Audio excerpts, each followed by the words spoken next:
Coffee with Jesus, and now I'll be reading Isaiah chapters 46 and 47. Hope you enjoy and have a blessed morning.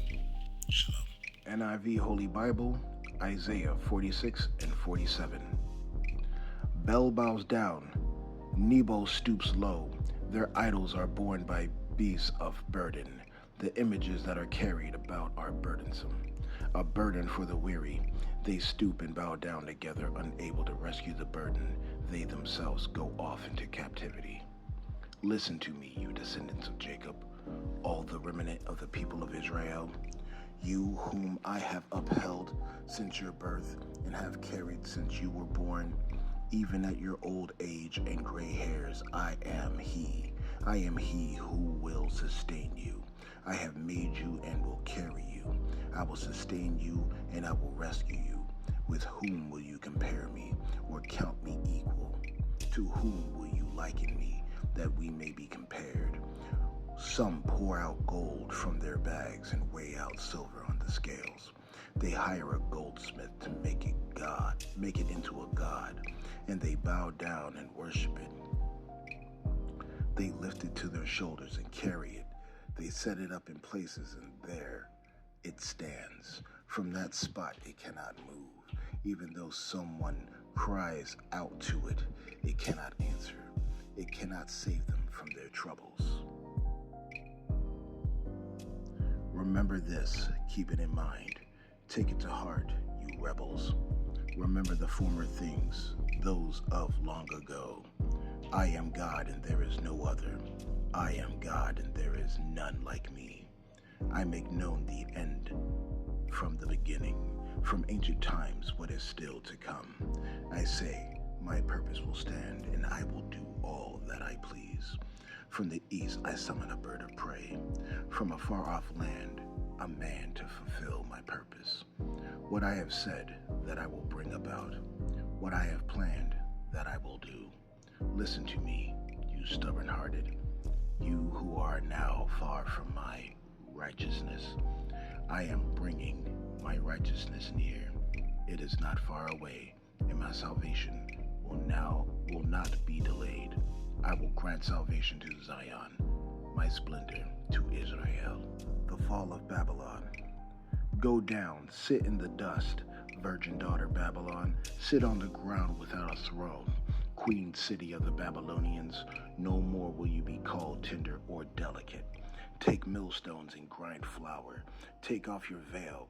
Lift up your skirts. Bare your legs and wade through the streams. Your nakedness will be exposed and your shame uncovered. I will take vengeance. I will spare no one. Our Redeemer, the Lord Almighty is his name, is the Holy One of Israel. Sit in silence. Go into darkness, Queen city of the Babylonians. No more will you be called Queen of Kingdoms. I was angry with my people and desecrated my inheritance. I gave them into your hand, and you showed them no mercy. Even on the aged, you laid a very heavy yoke. You said, I am forever the eternal queen. But you did not consider these things or reflect on what might happen. Now then, listen, you lover of pleasure, lounging in your security and saying to yourself, I am and there is none besides me. I will never be a widow or suffer the loss of children. Both of these will overtake you in a moment, on a single day. Loss of children and widowhood, they will come upon you in full measure. In spite of your many sorceries and all your potent spells, you have trusted in your wickedness and have said, no one sees me. Your wisdom and knowledge misled you. When you say to yourself, your wisdom and knowledge mislead you. When you say to yourself, I am and there is none besides me, disaster will come upon you, and you will not know how to conjure it away. A calamity will fall upon you that you cannot ward off with a ransom. A catastrophe you cannot foresee will suddenly come upon you.